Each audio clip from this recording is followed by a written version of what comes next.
अज्ञानतिमिरान्धस्य ज्ञानाञ्जनशलाकया चक्षुरुन्मीलितं येन तस्मै श्रीगुरवे नमः।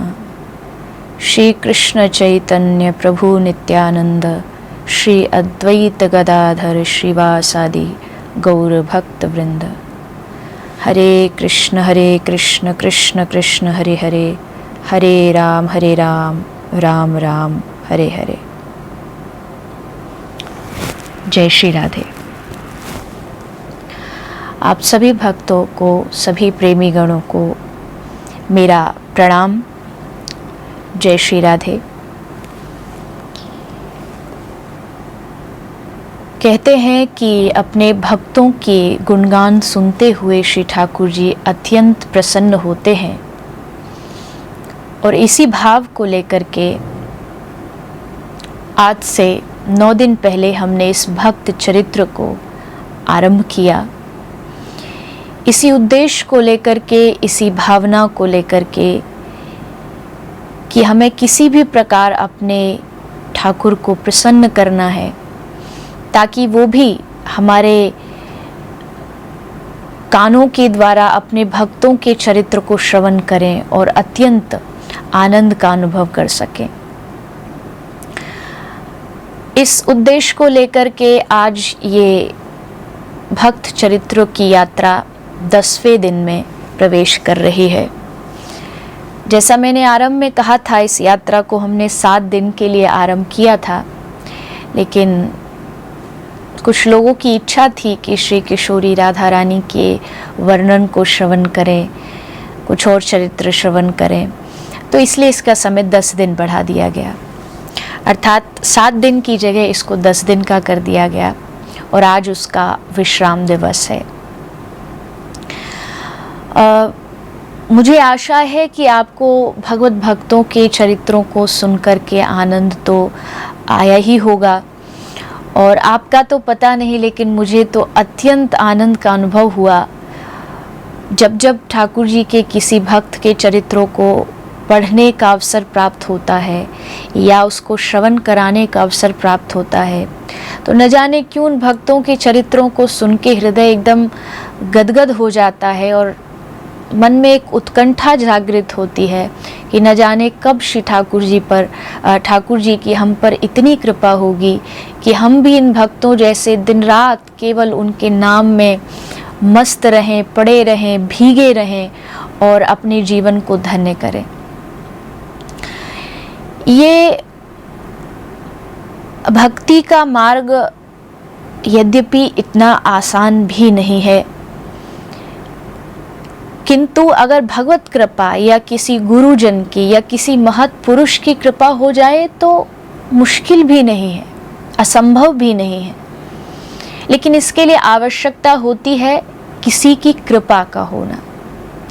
अगर हमारे जीवन में किसी महापुरुष की कृपा है, किसी संत का सानिध्य हमें प्राप्त है, तो बड़ी सुगमता से हमको इस भक्ति रस की प्राप्ति हो सकती है, और हम अपने ठाकुर के, अपने श्री राधे गोविंद के प्यारे बन सकते हैं, या उनसे अपना संबंध और निकटतम बना सकते हैं।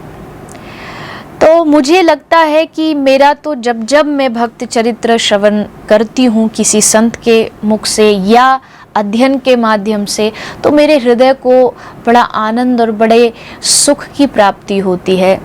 और जब कभी जीवन में हर वैष्णव के, हर भक्त के वो दिन आता है जब कभी उसकी भक्ति थोड़ी बढ़ती है, कभी थोड़ा किसी सांसारिक कारणों से या सांसारिक संबंधों के कारण से कहीं उसकी भक्ति में थोड़ी रुकावट आ जाती है, थोड़ी कमी आ जाती है।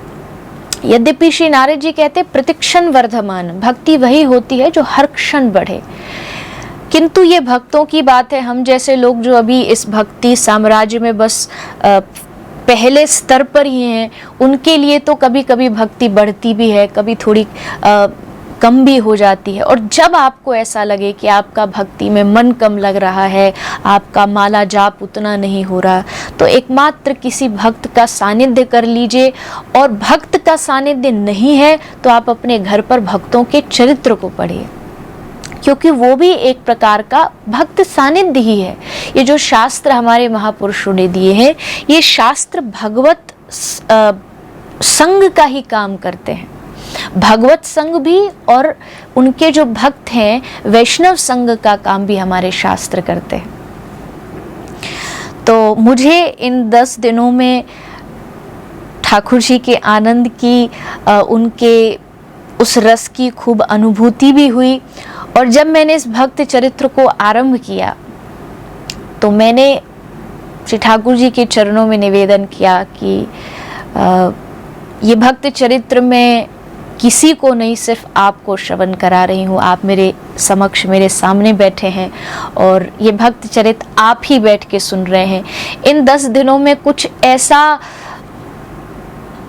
ऐसी कृपा करिएगा कि मुझे कहीं थोड़ी सी अनुभूति हो जाए कि आपने मेरे इस भगवत चरित्र को, भक्त चरित्र को स्वीकार कर लिया है।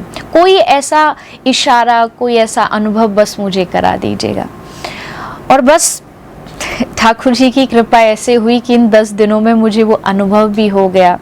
कुछ चीज़ें ऐसी उठ कर के सामने आई जो शायद मुझे लगा कि एक भक्ति मार्ग में बहुत सहायक होती हैं, बहुत बल देती हैं, बहुत शक्ति देती हैं। जितना आप अपने निंदा को श्रवण करेंगे उतनी ही आपकी भक्ति और बलवती होती है। तो क्या लोग सोचें, क्या करें, मुझे उससे कोई बहुत विशेष लगाव नहीं है, पर मुझे ऐसा लगता है कि मेरा ये चरित्र श्री ठाकुर जी ने स्वीकार कर लिया है। मेरा ये चरित्र उनके चरणों तक पहुंच गया है और मेरा हृदय इस बात को सोच के खूब खूब आनंदित है कि जिस प्रार्थना को मैंने अपने श्री राधे गोविंद के चरणों में समर्पित किया था, आज उन्होंने मेरी उस प्रार्थना को, मुझे ऐसा लगता है कि स्वीकार कर लिया है। तो आज का जो विश्राम दिन है, आज मैं आपको कोई भक्त चरित्र नहीं, बस जो 10 दिन हमने श्रवण किया है भक्तों के चरित्र को, उसका सारांश लेकर के आज हमें यहाँ से विदा लेना है। और सारांश अगर कहा जाए तो श्रीमन महाप्रभु कहते हैं, महाप्रभु की सबसे बड़ी शिक्षा यही है, अगर इसको हमने जीवन में धारण कर लिया, इसको अपने जीवन में अपना लिया, तो सारे भक्ति के जो द्वार है वो अपने आप हमारे लिए खुल जाएंगे। श्री महाप्रभु वर्णन करते हैं कि नामे रुचि, महाप्रभु की आज्ञा है, नामे रुचि जीवे दया करु आचरण। नाम में रुचि हो, जीवों के प्रति आपका दया का भाव हो, और यही मते भक्ति सार श्री वैष्णव सेवन, यही भक्ति का सार है।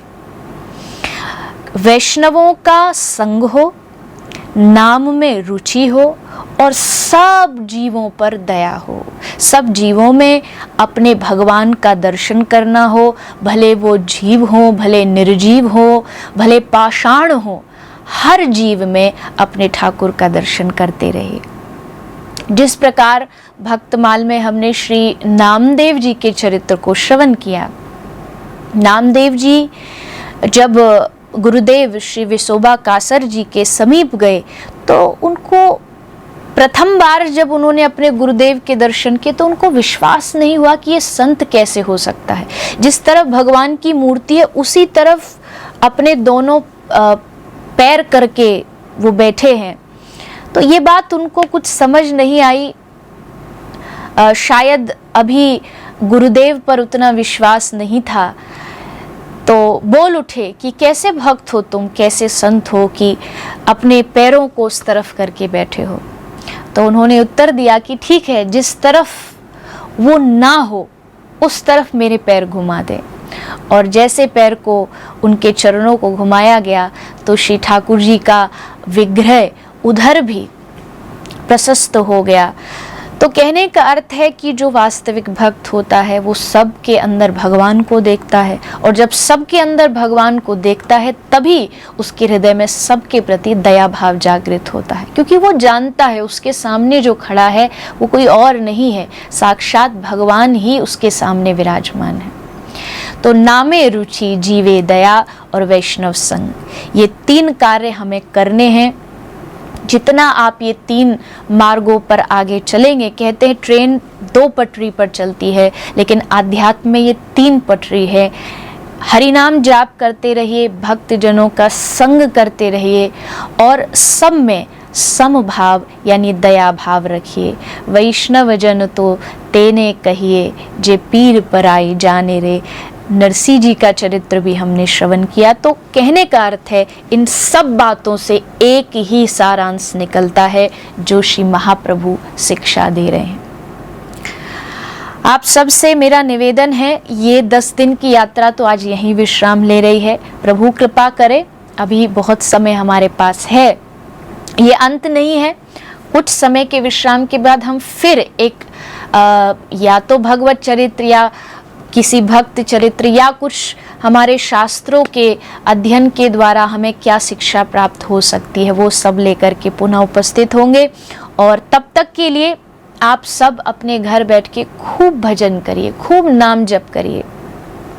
मैं आपसे कोई दूसरा साधन कहूँ कि आप ध्यान करिए, तप करिए, व्रत करिए, अगर आप उन साधनों में समर्थवान हैं तो अवश्य करिए, वो आपकी अपनी रुचि है। किंतु कोई भी साधन अगर आपसे नहीं होता तो हमारे गुरुदेव कहा करते हैं, कृष्ण जाना जगत जाना, और कृष्ण नहीं जाना तो कुछ भी नहीं जाना। इसलिए चलते फिरते, खाते पीते, सोते जगते हरे कृष्ण कृष्ण कृष्ण हरे हरे, हरे राम राम राम हरे हरे, इसी नाम को अपने जीवन का आधार बना करके प्रभु नाम का जाप करते रहिए, प्रसन्न चित्त रहिए। और बहुत जल्द फिर आप सबसे भेंट होगी भगवान के कुछ चरित्रों को लेकर के। पुनः आप सबसे भेंट करते हुए मैं अपने आप को आनंद का अनुभव करूंगी। तब तक के लिए आप सब अपने अपने घरों में सुरक्षित रहें, सेफ रहें और भगवान का नाम लेते रहें। जय श्री राधे।